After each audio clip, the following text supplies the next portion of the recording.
हम तो चाहेंगे कि जो लोग भी पाकिस्तान के लिए कंट्रीब्यूट कर सकते हैं, वो प्रोफ़ेशनल्स हैं, वो डिप्लोमेट्स हैं, वो पॉलिटिशियंस हैं, वो हम उनका भेज रहे हैं।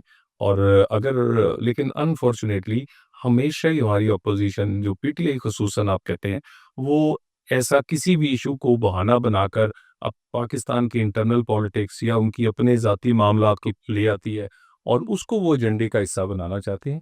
तो इस वक़्त वो एजेंडे का हिस्सा है नहीं।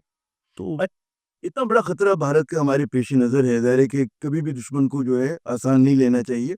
मुझे ये बताइए कि क्या लोग जो स्ट्रेस कर रहे हैं कि जी हमें इंटरनल भी सीज़फायर की ज़रूरत है, कि भारत से सीज़फायर हो गया, अब ज़रा हमें कोशिश करनी चाहिए कि जो हमारे सियासी मुखालफिन हैं हुकूमत के, इनके दरमियान में कोई रिकन्सिलिएशन हो जाए, कोई तवाज़ुन आ जाए। कोई इस सिलसिले में कितना आप समझते हैं कि इनिशिएटिव लिया जा सकता है, लेना चाहिए? देखिए, एस्टेब्लिशमेंट ने तो हमला नहीं 9 मई को उन पे किया था। ये ये उन्होंने हमला किया है। और उसके बाद ये सियासी जमातों के साथ, सियासी लोगों के साथ जो जिस तरह का उन्होंने रवैया रखा है, यानी कि लोग इसलिए असेंबलियाँ नहीं आते कि उनको उनसे रिज़ाइन ले लिए जाएँ, असेंबलियाँ तोड़ दी जाएँ। गैर सियासी रवैया है उनका। और वो कंधों पे बैठ के आए थे और वो कंधों के बगैर अब बिल्कुल बेसहारा है। बाकी रही सीज़फायर की बात, तो सीज़फायर ही सीज़फायर, लेकिन अगर कोई कानून को हाथ में लेगा तो एनआरओ नहीं मिल सकता। अगर वो एनआरओ को सीज़फायर समझ रहे हैं तो वो शायद नहीं। वो कहते हैं कि पुलों के नीचे से बड़ा पानी गुज़र गया, 9 मई हो गई, उसके बाद मज़ीद गुज़र इलेक्शन भी रहे। हुए, मज़ीद गुज़र रहा है।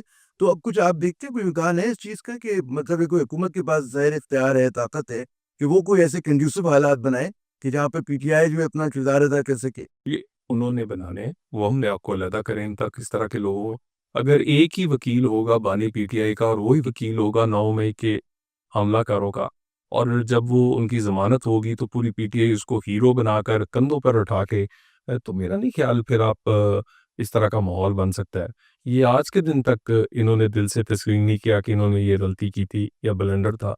बाकी रही कि कानून के मुताबिक सज़ा होनी चाहिए और 190 मिलियन हो या 9 मई हो, ये मामलात सज़ाएँ भुगत के ही ख़त्म होंगे।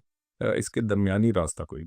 ये मेरा आखिरी सवाल, मुझे पता है कि आपको एक और मीटिंग में जाना है। आप क्या एक्सपेक्ट करते हैं, मैं फिर भारत वाले मसले के ऊपर आऊँगा, क्या किस तरह के एडवर्स मूव्स आप एक्सपेक्ट कर रहे हैं भारत की तरफ से आने वाले दिनों में? क्योंकि वहाँ से जो है आज कम होती हुई नज़र नहीं आ रही है। जो उनके ज़ाहिर है वो बिल्कुल साफ है, वो बोल रहे हैं उसके बारे में। वो बोलेंगे ही, अब करेंगे कुछ नहीं, उन्होंने करके देख लिया और उन्हें पता है कि इस्तीफ़ा करेंगे तो शायद जवाब जो है वो बहुत और भी तगड़ा हो।